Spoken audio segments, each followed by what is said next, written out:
Bien, tengan ustedes muy buenas noches. Bienvenidos nuevamente a la plataforma del Ilustre Colegio de Abogados del Cusco.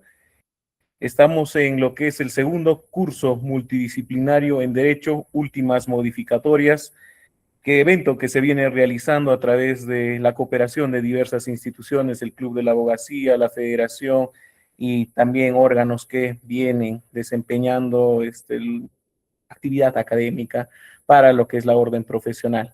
Esta noche tenemos la segunda sesión que ya viene siendo grabada para todos lo que son los interesados en el módulo de Derecho Administrativo, Procedimiento Administrativo, y el día de hoy tocaremos el procedimiento administrativo disciplinario, procedimiento administrativo sancionador, a cargo de la doctora Paola Alexandra Olivera Tapia. Es abogada con más de 8 años de experiencia en diversas instituciones públicas, privadas, además que ya se ha desempeñado como secretaria técnica de procedimiento administrativo disciplinario en la Municipalidad de Santiago. Es así que nos complace y es también grato para nosotros, para todos los miembros y los inscritos también que se vienen conectando a través de esta plataforma, tener su presencia. Es así que, doctora, la dejamos en esta conferencia para lo que es desarrollar el tema indicado. Bienvenida y adelante. Muy buenas noches, doctor Bill. Buenas noches al Colegio de Abogados del Cusco. Gracias principalmente por la invitación. Y muy buenas noches con todos los colegas que están presentes esta noche para poder hacer un enmarcado de lo que es el procedimiento administrativo sancionador y lo que es el procedimiento administrativo disciplinario. En ambos casos existen diferencias que vamos a tocar dentro de lo posible en todas las formas posibles, en lo que abarca su procedimiento y lo que me corresponde a explicar a grandes rasgos durante esta hora que tenemos de charla. En principio voy a explicar qué es el jus punendi del Estado. Esto quiere decir la potestad para poder imponer sanciones que tiene el Estado, ya sea en materia penal o materia administrativa, que es la materia que nos convoca esta noche. En el caso de la administración pública, es el método para ordenar y proteger el interés público a través de una sanción. Es decir, en el caso que se haya cometido alguna falta establecida dentro de la ley, sea la 2744, o en el caso de el PAD, el 30.057, se puede aplicar una sanción. Para ejercer esta potestad sancionadora, la administración requiere que la ley y la normativa regulen las infracciones administrativas. Por otro lado, el ilícito administrativo requiere el principio de legalidad para sustentar la punibilidad de la sanción administrativa. Esta es impuesta por órgano distinto del Poder Judicial, obviamente, como estamos tocando en este caso lo que es el tema administrativo, y en este caso por la administración o los tribunales contenciosos administrativos, siendo la etapa correspondiente. Siguiente, por favor, doctor.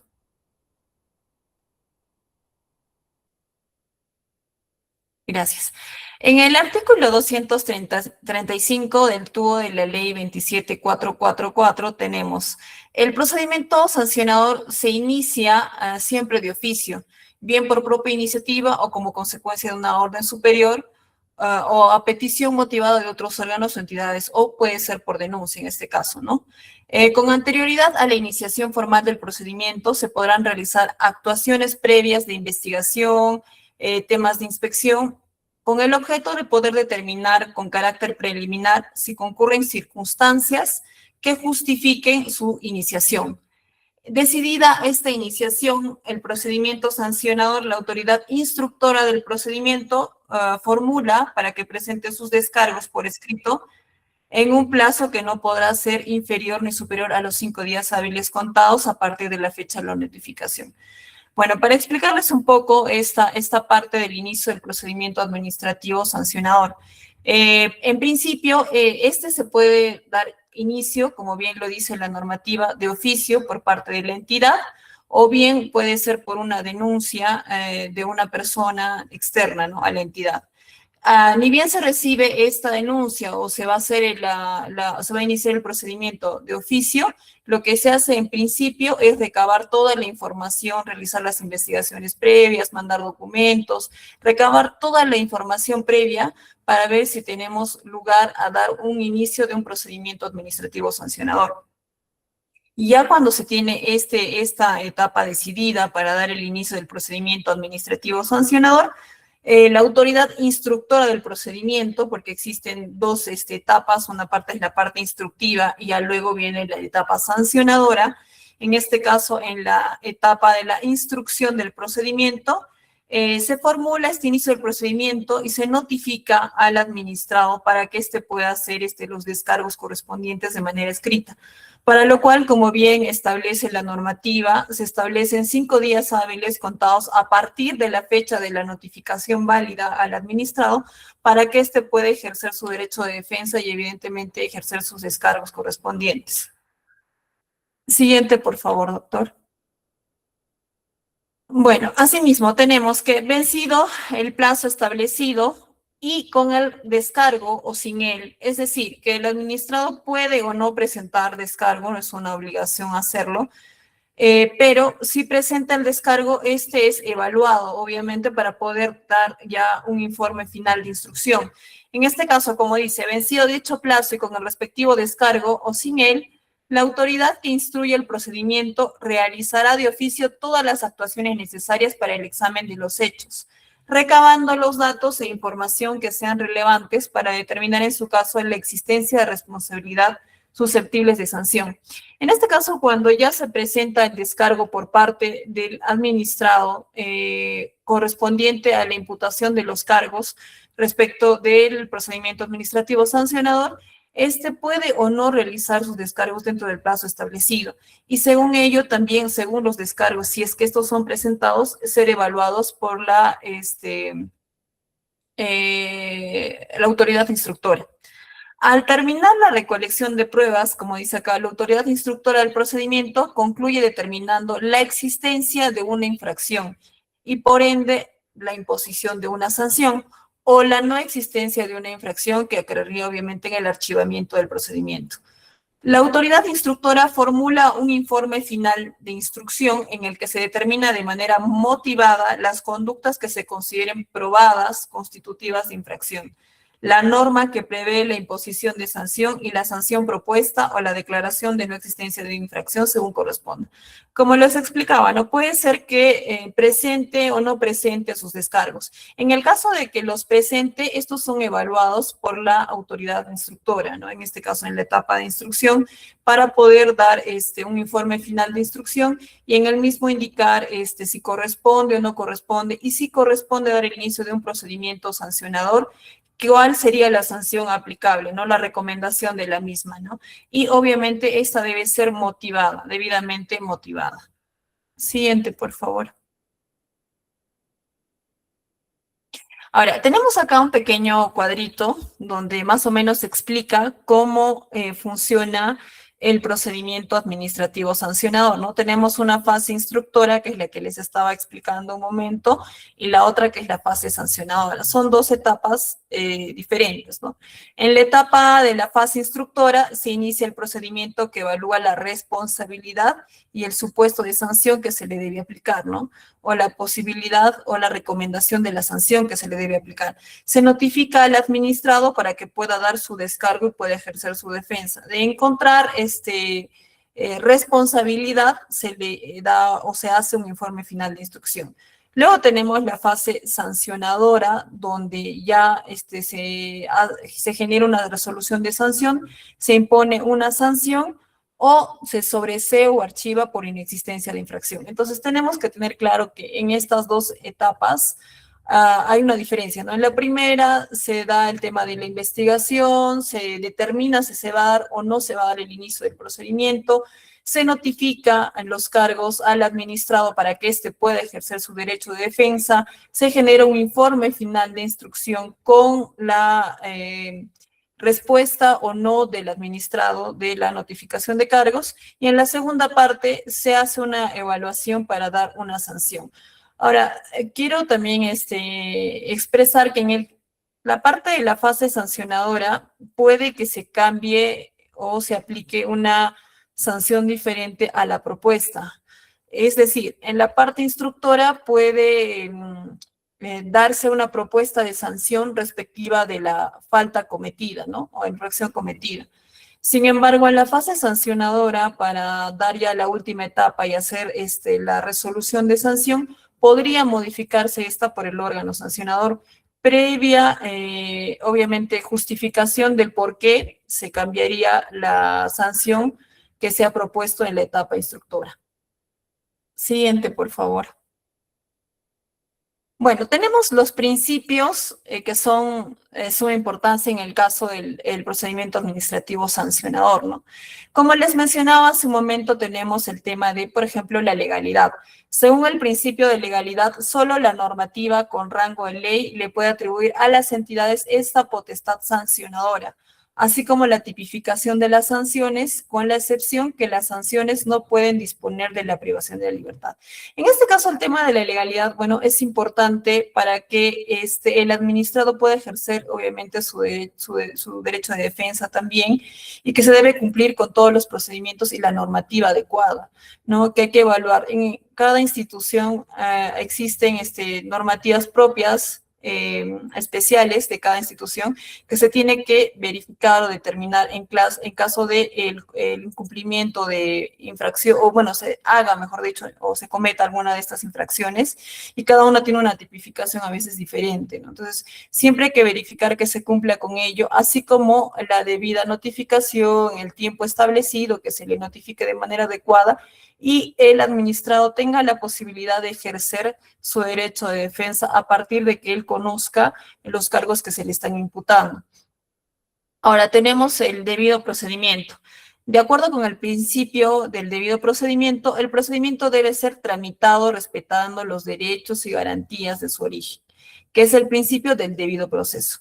Como dice acá, asimismo, estos procedimientos deben establecer una separación entre la fase de instrucción y la fase de sanción, confiriéndose a las diferentes autoridades. Claro, o sea, cada parte tiene un órgano, ¿no? Un órgano que se dedica al tema de la instrucción, como ya les explicaba previamente, el tema de recabar información, el tema de ver si se va a dar o no el inicio, teniendo de repente las suficientes pruebas o determinando las suficientes pruebas para ver si se va a dar o no el inicio de un procedimiento administrativo sancionador. Y ya en la etapa, digamos, sancionadora, con el órgano sancionador, lo que se hace es simplemente notificarle la sanción al administrado, ¿no? De la imposición ya de la sanción, que luego, posteriormente, lleva una segunda etapa de poder él ejercer su derecho de defensa ya como un tema de una reconsideración o una apelación, pero eso ya es en una etapa posterior. Siguiente, por favor. Ahora tenemos otro principio que es muy usado y que se debe respetar dentro de lo que es la imposición de la posible sanción, que debe ser razonable, ¿no? De acuerdo a la gravedad también de la infracción cometida, porque existe una determinación en las diferentes instituciones, ¿no? Si son faltas leves, si son graves o muy graves. De acuerdo a la calificación que se realice y a la tipificación que se haga, tiene que ser razonable con ello la sanción que se le va a imponer, ¿no? Por eso dice, según el principio de razonabilidad, debe prever una proporcionalidad en la toma de decisiones de la administración pública, incluyendo las sanciones en las que un administrado pueda incurrir. También se encuentra incluido, según la doctrina alemana, en el principio de prohibición de exceso, que constituye un criterio constitucional que da la facultad a la administración pública de restringir, lesionar o limitar derechos de los ciudadanos, por lo que es relevante la razonabilidad en las sanciones a aplicarse. Entonces, este principio de razonabilidad es muy importante para nosotros poder ejercer, digamos, esta facultad de poder sancionar dentro de la entidad en la que nos encontremos, sea como un órgano instructor o sancionador, para poder justificar la sanción que se le va a aplicar al administrado. Esta tiene que estar debidamente justificada, debidamente determinada, y asimismo debe tener una sanción razonable a la comisión de esa falta que tiene o que se le está imputando al administrado en este caso. Siguiente, por favor. Bueno, tenemos algunos criterios para la graduación de la sanción que se encuentran en el artículo 248, inciso 3 del tubo de la ley 2744. El beneficio ilícito resultante por la comisión de la infracción, la probabilidad de detección de la infracción, la gravedad del daño al interés público y o bien jurídico protegido, el perjuicio económico causado al Estado, la reincidencia por la comisión de la misma infracción dentro del plazo de 1 año desde que quedó firme la resolución que sancionó la primera infracción de existir una anterior, las circunstancias de la comisión de la infracción y la existencia o no de intencionalidad en la conducta del infractor. Todos estos criterios deben ser desarrollados al momento de generar la resolución antes de nosotros imponer una sanción para poder determinar la gravedad de la misma, ¿no? Para poder calificar si es una falta leve o si es una grave o muy grave, ¿no? Hay que verificar siempre y desarrollar cada uno de estos criterios, como bien dice acá, de graduación de la sanción, para poder de igual manera justificar la sanción que se vaya a dar al administrado respecto de la falta cometida. Siguiente, por favor. Tenemos otros principios también de la potestad sancionadora, como son la tipicidad, que es el principio que nos señala que la administración pública puede ejercer su potestad sancionadora, aparte de estar tipificada en una norma con rango de ley, se debe considerar que se debe prever expresamente la tipificación de infracciones, así como de sus consecuencias, es decir, sus posibles sanciones mediante una norma con rango de ley, de manera que se puede determinar la conducta infractora. Esto quiere decir que debemos nosotros determinar específicamente cuál es la falta que ha cometido el administrado, ¿no? A cuál, digamos, con todo lo evaluado, con todo lo que se va a recabar, toda la información dada, digamos, en cuál puede encajar, en cuál de todas las faltas existentes. Normalmente existen diferentes dentro de cada norma especial y cada entidad. Entonces, siempre hay que verificar y determinar específicamente a cuál es la falta que ha cometido el administrado y que esta pueda ser determinada de manera específica. Ahora, el otro tema es de la irretroactividad. En la administración pública son aplicables las disposiciones sancionadoras vigentes en el momento de incurrir el administrado en la conducta a sancionar, ¿no? Salvo que las posteriores les sean más favorables, dice, como lo sea en el inciso 5 del artículo 248 del tubo de la ley 27444. La siguiente, por favor. Bueno, también existe en algunos casos el concurso de infracciones. Esto cuando se cometen diferentes, ¿no? En un mismo momento. El concurso de infracciones es referente a la posibilidad que se presenten situaciones, como dice, donde hayan más de una conducta o hecho que califique como infracción administrativa. Al respecto, en la materia penal hay dos posibilidades, ¿no?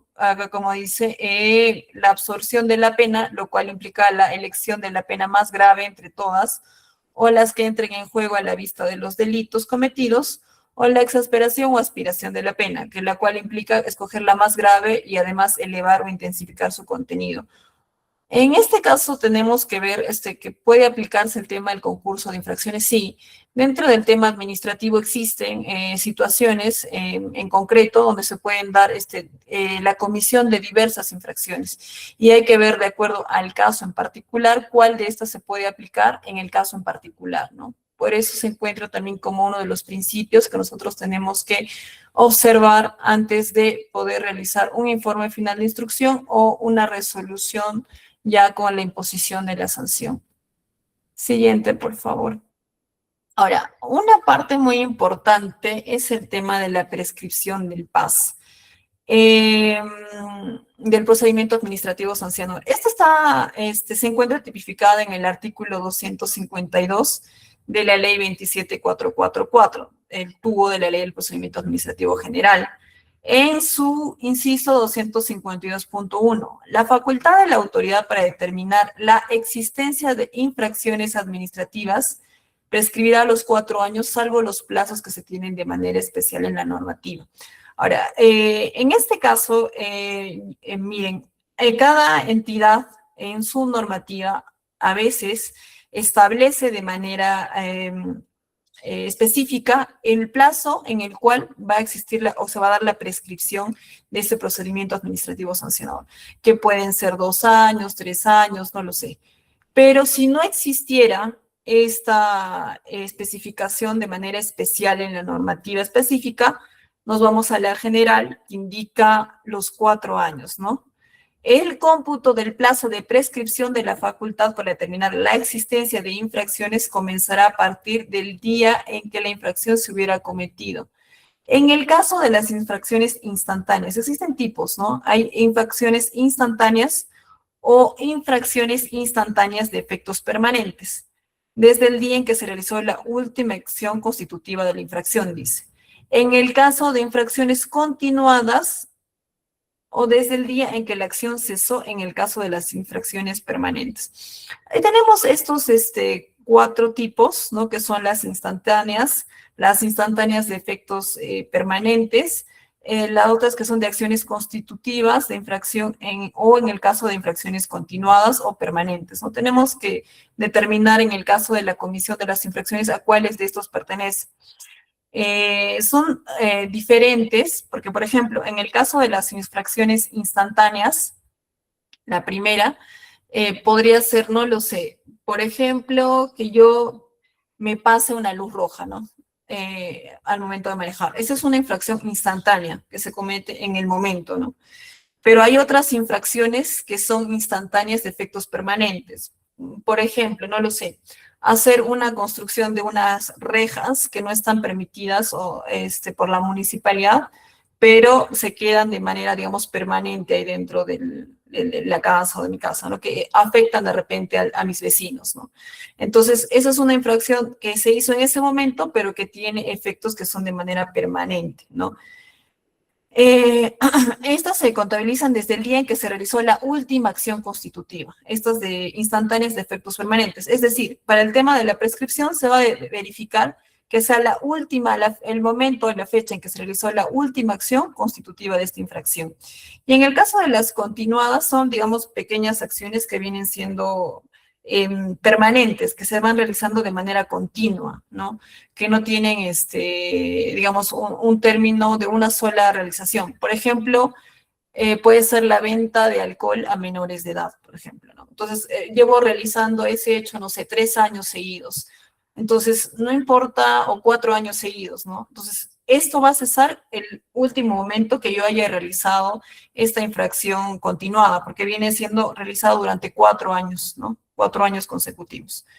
Y la última es el tema de las infracciones permanentes, ¿no? Entonces, tenemos estos 4 tipos que tienen que ser debidamente determinados para nosotros saber cuáles son el tipo de infracciones. En el caso de la última, puede ser, por ejemplo, no sé, una maquinaria que, digamos, rompió, no sé, la pista o malogró algo.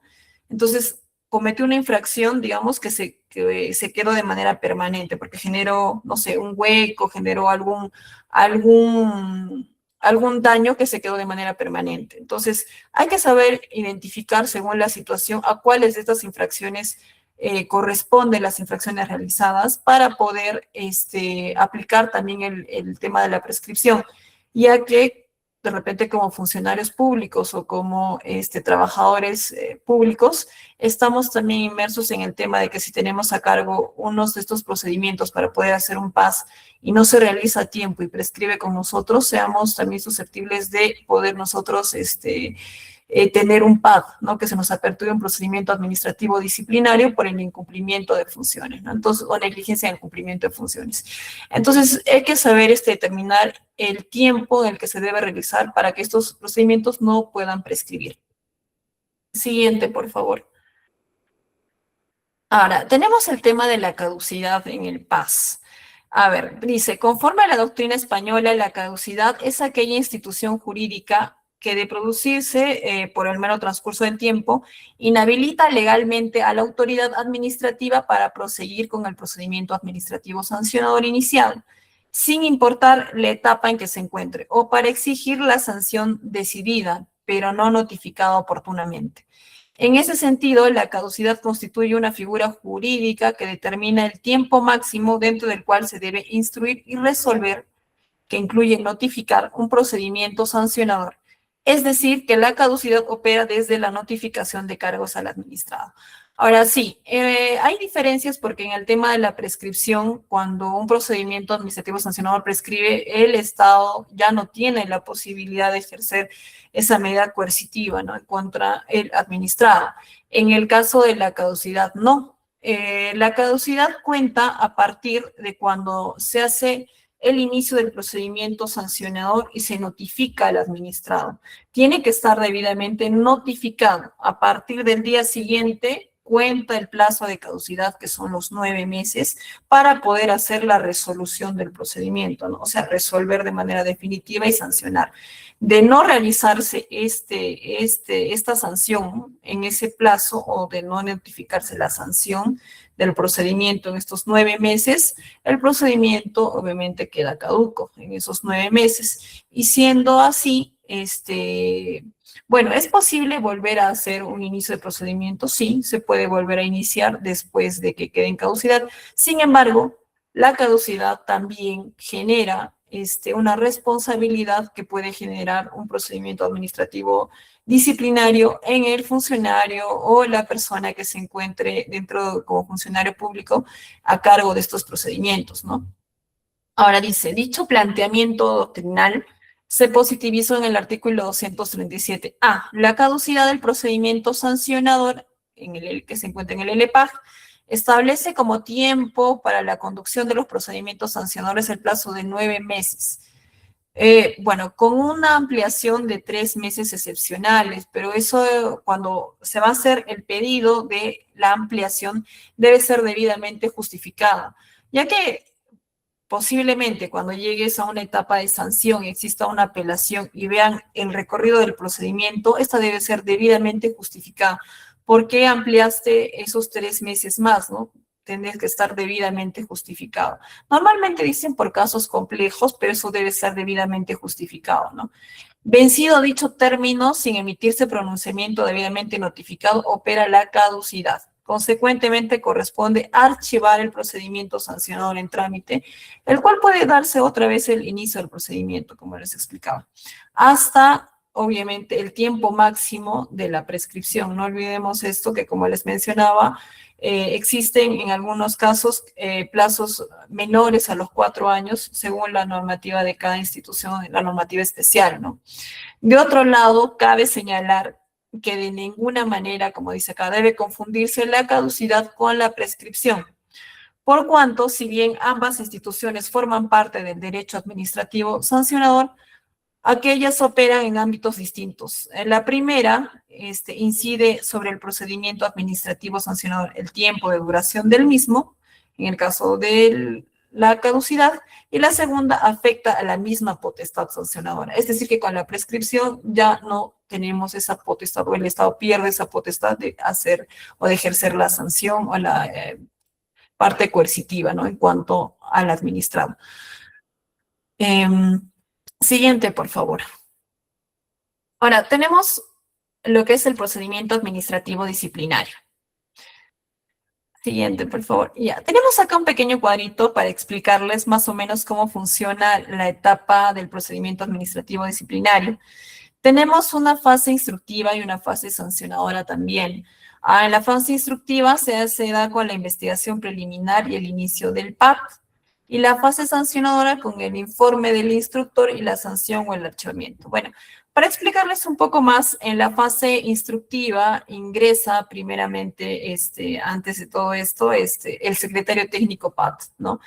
Que la norma, dice que puede ser un abogado de preferencia u otro trabajador, ¿no?, al que se le adhiera estas funciones dentro de la institución. El secretario técnico PAT es el encargado de realizar las investigaciones previas para poder dar inicio o, bueno, recomendar el inicio de un procedimiento administrativo disciplinario, ¿no? Mediante un informe que él realiza, recomienda o puede también dar el archivamiento de ese procedimiento. Asimismo, el secretario técnico PAT recibe denuncias, toma declaraciones o también recibe documentos para dar la investigación de los mismos, ¿no? Entonces, ahí se inicia el tema de la investigación preliminar. En primera instancia está a cargo del secretario técnico PAT. Y dependiendo del tipo de sanción que se vaya a aplicar, existe diferentes órganos que constituyen la fase instructiva y la fase sancionadora.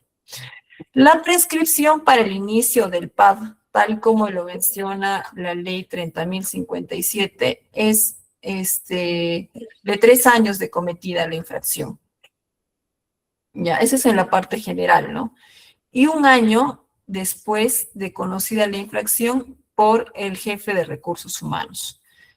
En los casos en que el jefe de recursos humanos tome conocimiento de la misma. Y para ex servidores son 2 años desde que se dio el conocimiento de la falta cometida. Siguiente, por favor.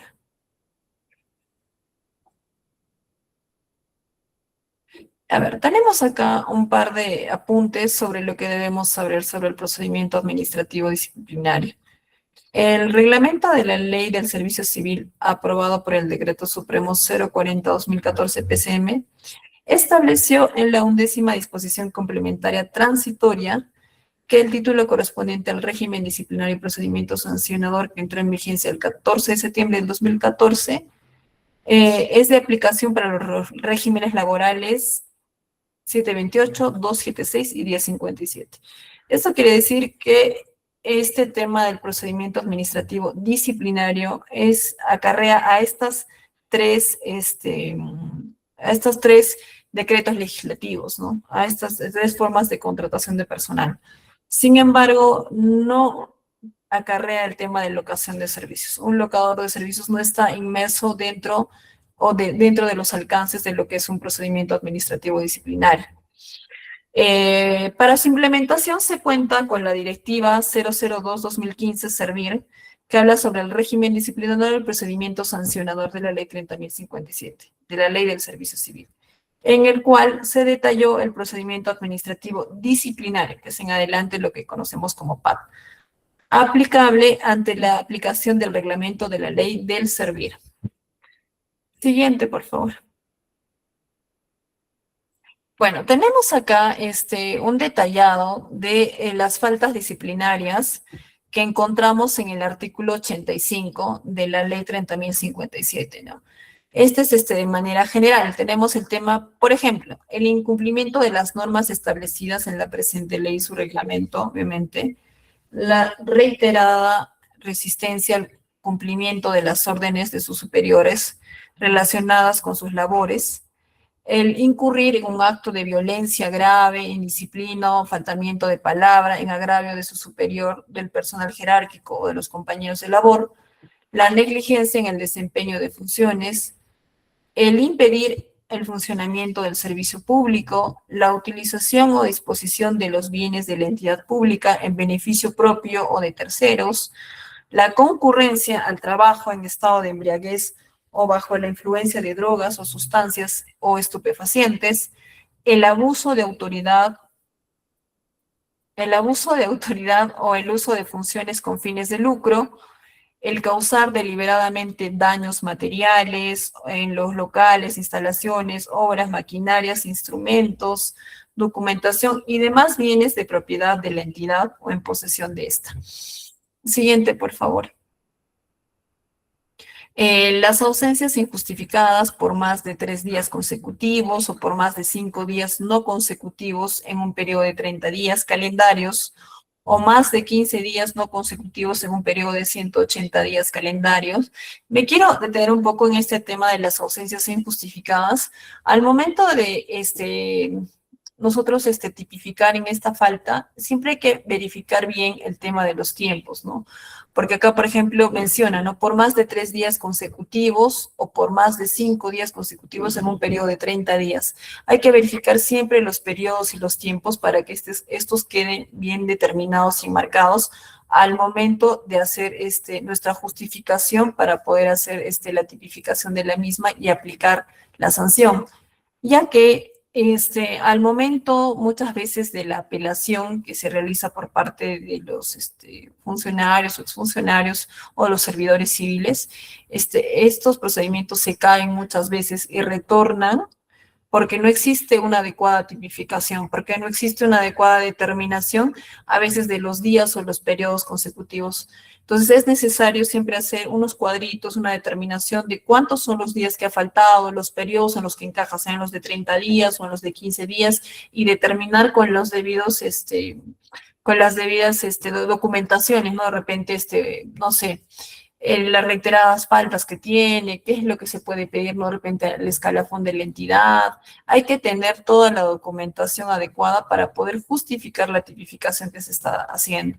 Ahora, en el tema, por ejemplo, de esta falta que está en la CAR, que es el hostigamiento sexual cometido, dice, porque ejerza autoridad sobre el servidor civil, así como el cometido por un servidor civil, cualquiera sea la ubicación de la víctima del hostigamiento en la estructura jerárquica de la entidad pública o cuando la víctima sea un beneficiario o de modalidad formativa, preste su servicio independiente a la entidad pública, sea un usuario de esta o en general, cuando el hostigamiento se haya dado en el marco o a raíz de la función que desempeña el servidor, independientemente de la categoría de la víctima. En estos casos de hostigamiento sexual, son temas muy delicados que tienen un plazo especial de resolución, ya que son de 15 días, porque para poder recabar información, para poder, bueno, para que el secretario técnico recabe la información, para que se vean todas las toma de declaraciones y demás, porque es un caso muy especial. El tema del hostigamiento sexual se tiene que hacer de conocimiento del Ministerio Público,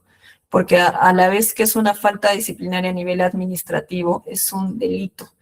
Entonces, es una falta, digamos, especial en este caso. Asimismo, normalmente lo que se hace es pedir la separación de la persona que es el supuesto hostigador, ¿no? Porque todavía pasa por un tema de investigación. Sin embargo, en protección de la víctima, lo que se hace es la separación de la persona que está siendo posiblemente el causante de este hostigamiento sexual.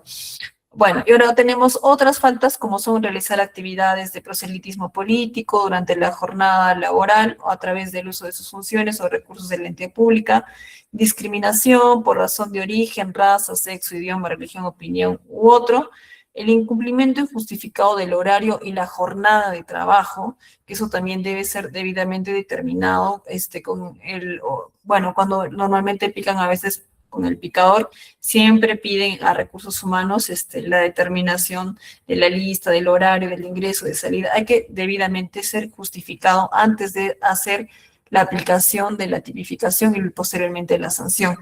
La afectación del principio de mérito en el acceso y la progresión en el servicio civil, actuar o influir en otros servidores para obtener un beneficio propio o beneficio para terceros, y la doble percepción de compensación económica, salvo los casos de dietas y funciones de docentes, ¿no?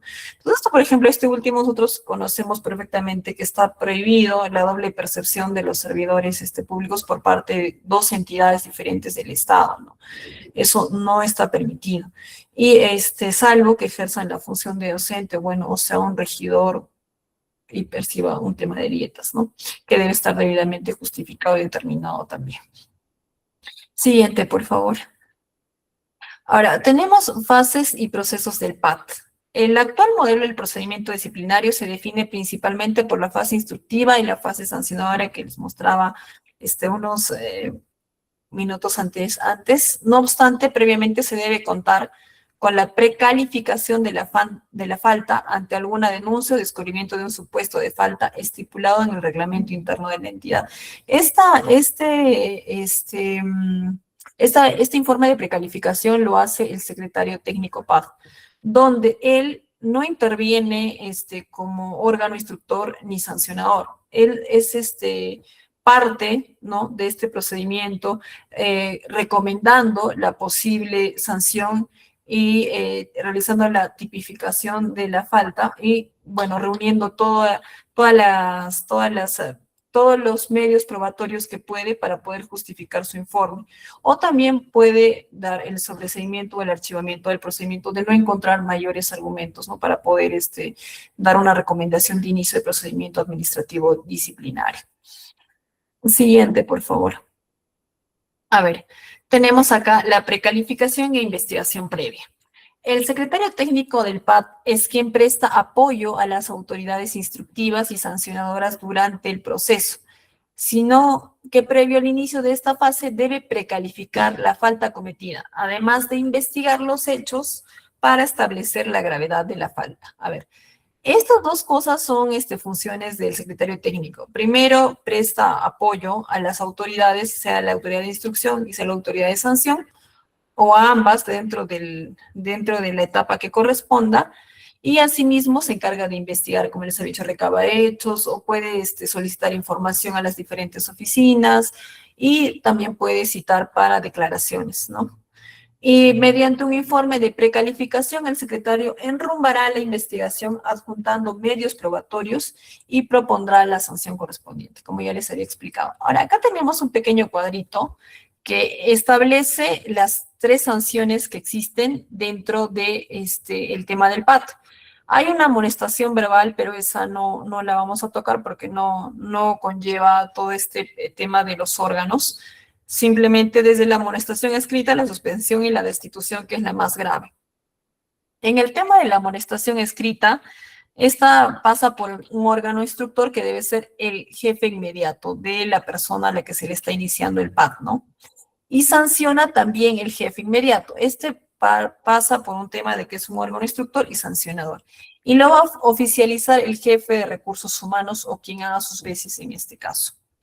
El tema de la suspensión, que aclaro aquí no se encuentra, pero la suspensión puede ser desde un día hasta 365 días, es decir, un año. Ya, se instruye por el jefe inmediato y para la sanción la va a aplicar el jefe de recursos humanos o quien haga sus veces. Y igualmente lo oficializa el jefe de recursos humanos. En el caso de la destitución es la sanción más grave que existe, ¿no? Y esta va a darse por el jefe de recursos humanos o quien haga sus veces, él va a ser como el órgano instructor, y el sancionador va a ser el titular de la entidad. Asimismo, el que va a oficializar va a ser el titular de la entidad, ya que la sanción de destitución es la más grave dentro de las sanciones que tenemos, ¿no? Es la sanción más grave que existe. Siguiente, por favor. Ahora, tenemos la fase instructiva. Inicia con la aplicación del artículo 107 del reglamento de la ley del civil y ocurre con la primera notificación de la resolución u otra que determine el inicio del procedimiento administrativo disciplinario. Al servidor civil se le da un plazo de 5 días para presentar su descargo y las pruebas que crea convenientes para su defensa. En esta primera etapa, lo que vamos a ver en la etapa instructiva es, como bien dice acá, la resolución de inicio de procedimiento disciplinario, ¿no? Después de que ya existió el informe de precalificación, el órgano instructor decidió que sí se debe dar la sanción por medio de la parte de la resolución del inicio de procedimiento administrativo disciplinario, ¿no?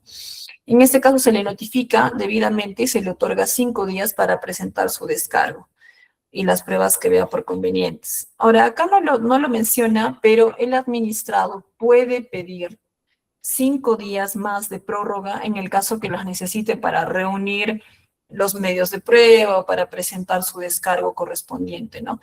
Pero esta solicitud de prórroga debe estar dentro de estos 5 días previos que se le otorgan, o debe solicitarse dentro de estos 5 días previos, para hacer un total de 10 días que se le otorgue de pedirse para poder realizar su defensa.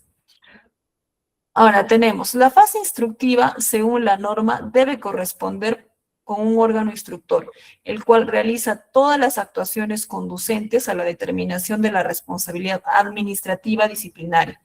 La notificación del inicio de PAD se realiza dentro del término de 3 días hábiles contados a partir del día siguiente de su expedición, dice, ¿no?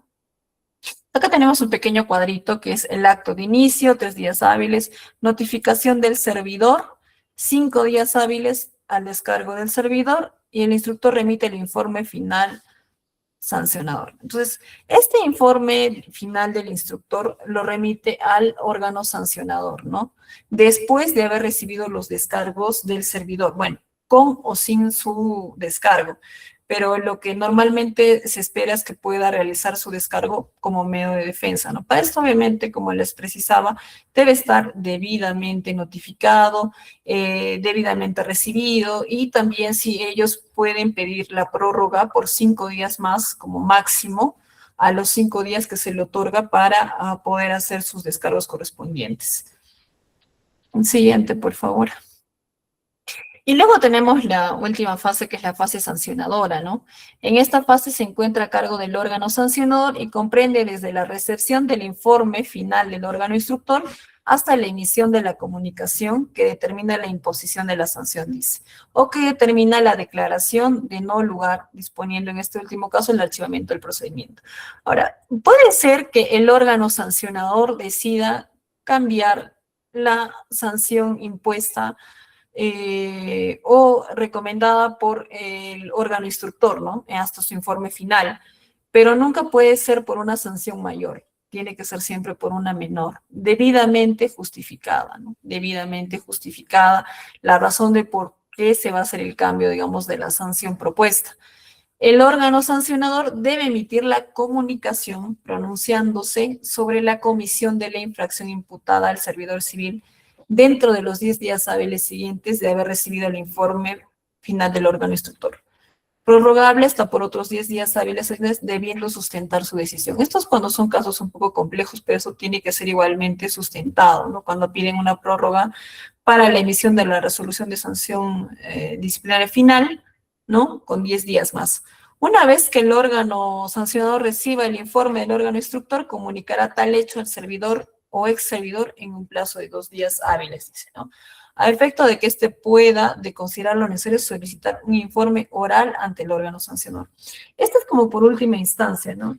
Al momento que se le notifica ya con el informe final de instrucción, el servidor puede pedir que se le tome un informe oral, donde pueda oralizar todos sus descargos, a las preguntas que le puedan realizar, o él puede defenderse de manera oral, ¿no?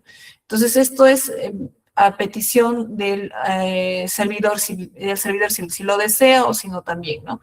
Y con esto o sin esto, al final ya, digamos, una etapa sancionadora donde ya se resuelve de manera definitiva, ¿no? La ley del servir establece que la solicitud de informe oral debe ser presentada dentro del plazo de 5 días hábiles de notificado al servidor o ex servidor, ¿no? Con el informe final de instrucción. Siguiente, por favor.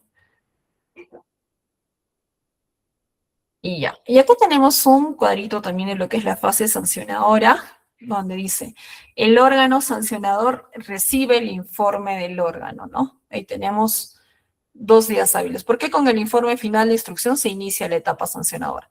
Entonces, el órgano sancionador comunica al servidor la recepción del informe en 3 días hábiles y no da de conocimiento para que pueda solicitar, si desea que se dé el informe oral, ¿no? Y el servidor solicita el informe oral, dice acá, ¿no? Pero puede solicitarlo o no. Si lo solicita, con esa evaluación más, se da en 2 días hábiles ya la determinación de la resolución de sanción y la determinación y la imposición de la misma, ¿no? O la declaración de no al lugar, que es igualmente como un archivamiento por no encontrar responsabilidad. Todo esto debe darse en un plazo de 10 días hábiles, dice, ¿no? Prorrogable por otros 10 días hábiles más adicionales previa justificación. Siguiente, por favor. Ya, ahora tenemos una partecita que vamos a hablar sobre el tema de la prescripción del PAD. La prescripción del plazo para iniciar el PAD, en este supuesto se considera el plazo máximo para iniciar el PAD.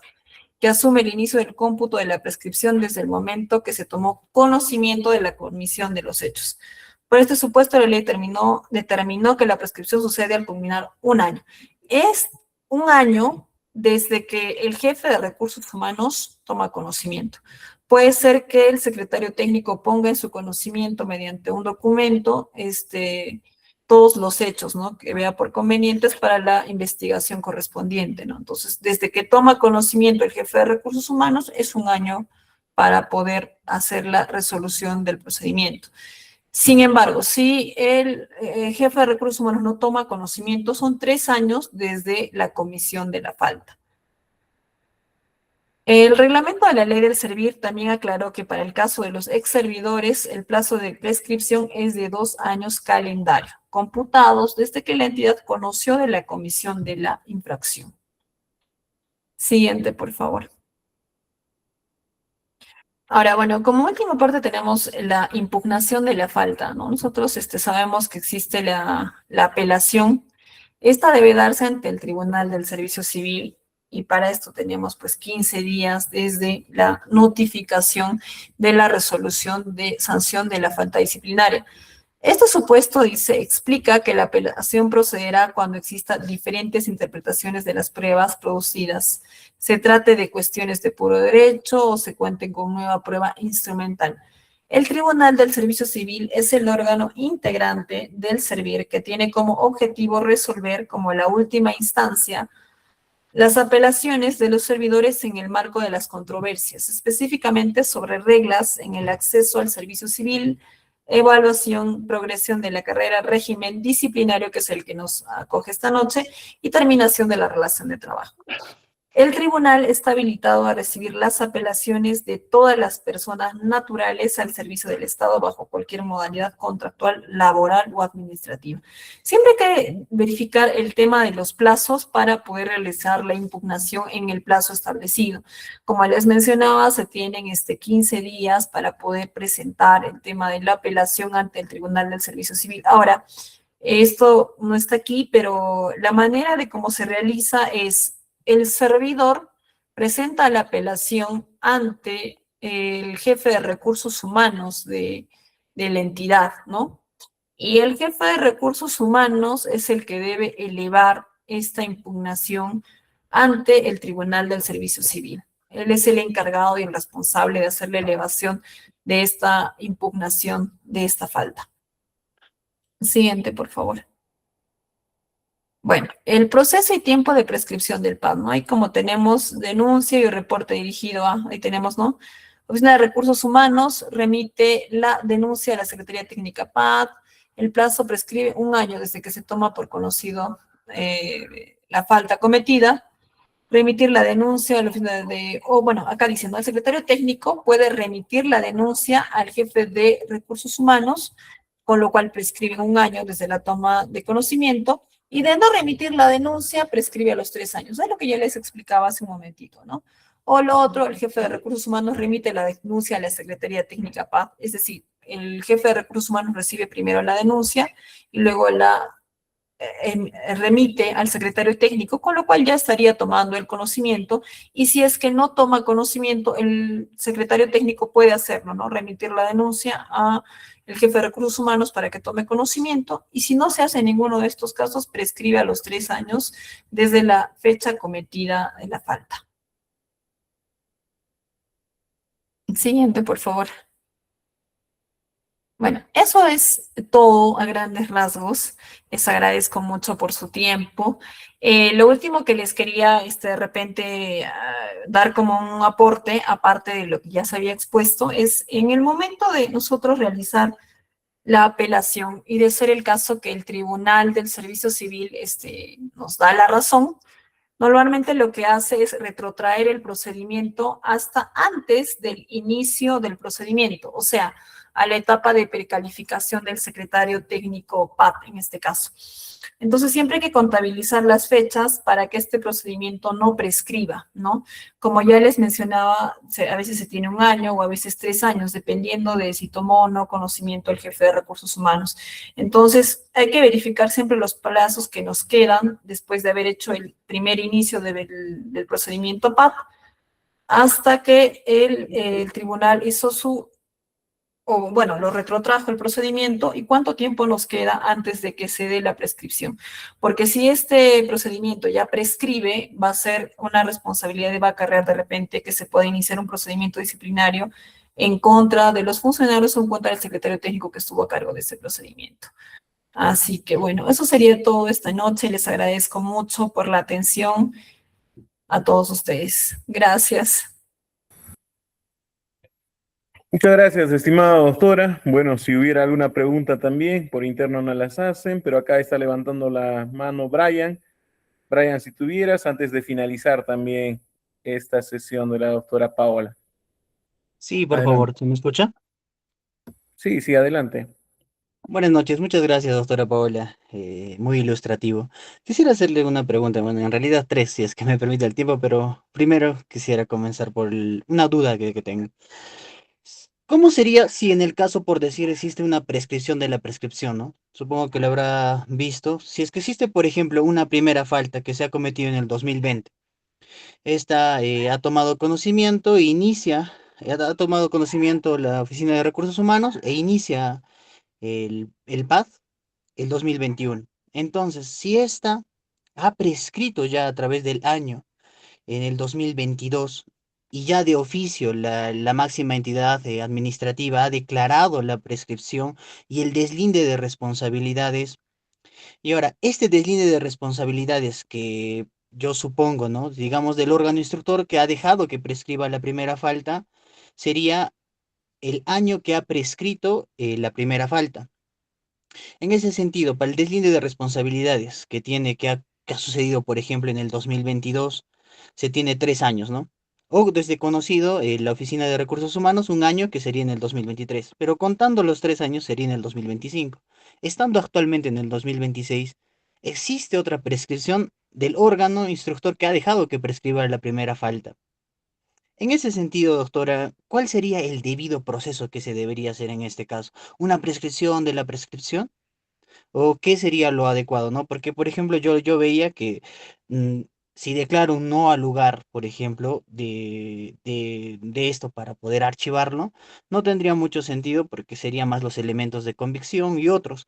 Lo ideal estaba viendo, por así decirlo, que sería una prescripción para otro deslinde de responsabilidades, pero ahí va mi pregunta, doctora. Espero no haber redundado. ¿Se puede dar una prescripción de la prescripción? ¿Y cuál sería, por ejemplo, para poder tener eficacia y diferentes principios dentro de la administración pública? Muchas gracias. A ver, Brian, te respondo. En realidad no existe prescripción de la prescripción. Como ya había mencionado el momento que estaba haciendo la capacitación, dando la charla, si ya el jefe de recursos humanos tomó conocimiento, sea porque el secretario técnico le dio a conocer, o sea porque primero tomó conocimiento de recursos humanos y luego dio a conocer a la Secretaría Técnica, pero ya el jefe de recursos humanos tomó conocimiento, este procedimiento desde ese momento cuenta el plazo que es un año. Entonces ya habría prescrito tu procedimiento. Ahora, si tú ya tienes un procedimiento que está prescrito de oficio, se tiene que declarar la prescripción del procedimiento administrativo disciplinario en contra del servidor civil o de los servidores o no sé, en contra de quienes se dará este procedimiento en particular que tú tienes. Y lo otro es que debe darse las responsabilidades en cuanto a esas personas que han dejado prescribir o los servidores que han dejado prescribir el procedimiento, ver si acarrea un procedimiento disciplinario también a estas personas, ¿no? Por el tema del paso del tiempo sin haber realizado un inicio o haber concluido con todo el procedimiento disciplinario. Ahora, ya no acarrearía ninguna otra situación porque ya sería nulo el procedimiento, porque ya no tenemos o ya no tiene la facultad, ya sea el órgano instructor o el sancionador, de ejercer esa facultad de poder sancionar. Ya no tiene, porque ya prescribió. Entonces, si ha prescrito en el tiempo, ese procedimiento es nulo, no tiene. Entonces, lo que tienes que hacer es, primero, sacar una resolución de prescripción o bueno, la persona o el área que está encargada sacar una resolución de prescripción y determinar las responsabilidades en las que pueda acarrear, ¿no? Si es obviamente, como tú dices, un año, pues porque ya tomó conocimiento el jefe de recursos humanos, o 3 años de no haber tomado conocimiento y desde la fecha en que se produjo la falta, ¿no? Se hizo la comisión de la falta. Claro, doctora, perdone que le interrumpa. Si ya existe esta primera falta y ya ha prescrito y acarrea una nulidad, ¿no? Porque ya ha prescrito, entonces ya se hizo una resolución de oficio de la prescripción y el deslinde de responsabilidades para aquellas personas que han dejado que prescriban, ¿no? Porque no puede quedar impune. Pero esta segunda, por así decirlo, negligencia también ya ha prescrito. Entonces, ¿se volvería a hacer, esa es mi pregunta, otra prescripción y otro deslinde? ¿Y esta cadena hasta cuánto se podría dar? O sea, por eso le he preguntado cuál sería el debido proceso y en base a qué norma me podría fundamentar este caso que le expongo. Muchas gracias. No, Brian, no existen dos prescripciones, existe solo una. O sea, si ya existió una desde el conocimiento de recursos humanos, es 1 año y es tal cual. O sea, venció en el año y ya prescribió. Si no tomó conocimiento de recursos humanos, son 3 años. O sea, no es que exista primero una y luego se espere hasta los otros 3 años. O es una o es otra, no pueden ser ambas. Ya, y en este caso lo que tú me dices, si ya hicieron una resolución de prescripción, deben darse o debe remitirse para determinar las faltas correspondientes por la negligencia de funciones de los funcionarios o de los servidores que estuvieron a cargo en ese momento o responsables de esos procedimientos, ¿no? Y por qué no se resolvió en el tiempo correspondiente. Ese es el procedimiento. Y ahora, el tema de los plazos o la justificación del tema de la prescripción de los plazos, tú lo puedes ver en la ley 30.057 o en su reglamento. En ambos casos se encuentra la tipificación que te estoy indicando. Entonces, no existen dos prescripciones. O bien es una o bien es otra, ¿no? O sea, si tomó conocimiento de recursos humanos es 1 año desde que se tomó conocimiento de recursos humanos y si no tomó conocimiento son los 3 años, ¿no? O es una o es otra. No se pueden dar ambas prescripciones. Claro, doctorita, perdón, pero no, le juro que va a ser mi última intervención. Pero si digamos ya se ha dado para el deslinde de responsabilidades de estas personas que han dejado que prescriban, ¿no? Puede ser recursos humanos o secretaría técnica o quien sea. Si esta persona que ha dejado que prescriba la primera falta, bueno, ya no voy por la primera falta, sino por la falta de las personas que han dejado que prescriba. Y de estas personas que han dejado que prescriba su falta, también ya ha prescrito. Entonces, ¿se declararía un no al lugar o cuál sería lo adecuado que se podría hacer? Y yo veía en el aspecto de que queda impune la falta de las personas que han dejado que prescriba la primera falta, ¿no? Eso es todo. Muchas gracias, doctor.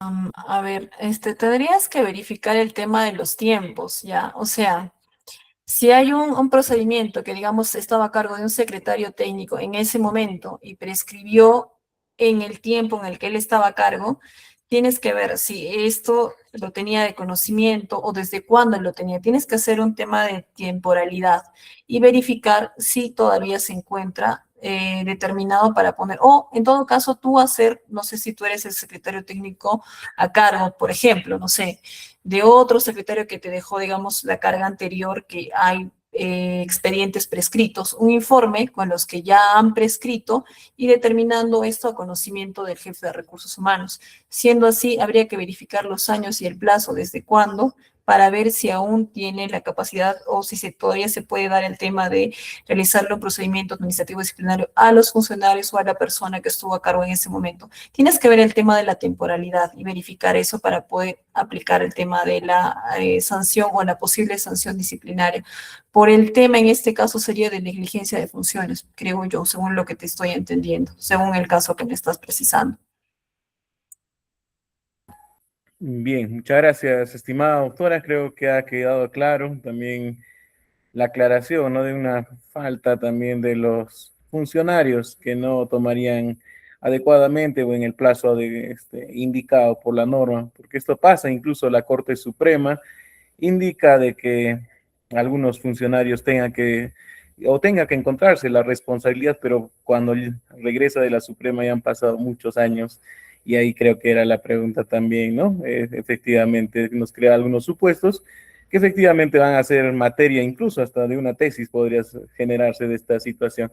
Muchas gracias, ¿verdad? A raíz de las preguntas, han sido ya más de 1 hora que hemos estado también en esta sesión número 3 de Derecho Administrativo. Hacemos el agradecimiento a la doctora Paola Alexandra Olivera Tapia, quien nos ha apoyado este día de hoy con lo que es esta charla, esta ponencia. Ya vamos a tener, ya para quienes nos vienen siguiendo también, y yo sé que hay bastantes interrogantes adicionales, pero ya el curso exclusivo y la diplomatura especializada en Derecho Administrativo y Procedimiento Administrativo, en donde estaremos ya teniendo también algo de 15 sesiones para poder tocar todos los puntos, incluso las etapas que ha visto la doctora ahora como una clase introductoria, pero luego posteriormente una por una.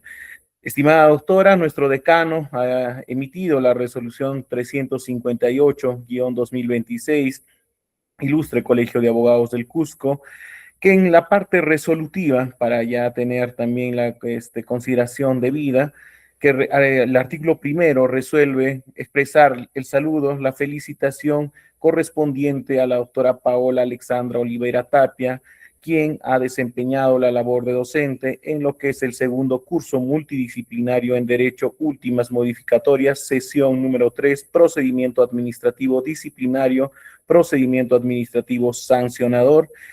Regístrese, comuníquese y archívese Ilustre Colegio de Abogados del Cusco, firma Franche Barría Montesinos. Estimada doctora, nuestro decano hará llegar también la resolución correspondiente para lo que es su debido conocimiento de usted. Estimada doctora, sus últimas palabras en lo que es esta conferencia, de repente una última recomendación final para dar por culminado lo que es esta sesión. Bueno, muchísimas gracias, doctor Bill. Muchísimas gracias al al Ilustre Colegio de Abogados del Cusco por la invitación, por este, como dice usted, curso introductorio, porque en realidad el tema disciplinario, así como sancionador, es muy amplio para poder tocar y cada casuística es diferente para poder evaluar al detalle. Sin embargo, creo que la recomendación sería siempre la determinación y la verificación de los plazos, ya que el tema del procedimiento administrativo disciplinario acarrea responsabilidad en todos los funcionarios públicos y muchos de nosotros como abogados también ejercemos funciones públicas. Eso sería todo, espero poderlos encontrar en una próxima sesión. Gracias a todos por su participación. Muchísimas gracias, doctor Bill, y muchísimas gracias al decano del Colegio de Abogados Cusco. Muchas gracias. Muchas gracias, doctora Paola. Muchas gracias con todos. Nos vemos en la próxima sesión, ya número 4 de estas 15 sesiones de este curso de actualización. Tengan ustedes muy buenas noches con todos y estaremos viéndonos muy pronto. Buenas noches.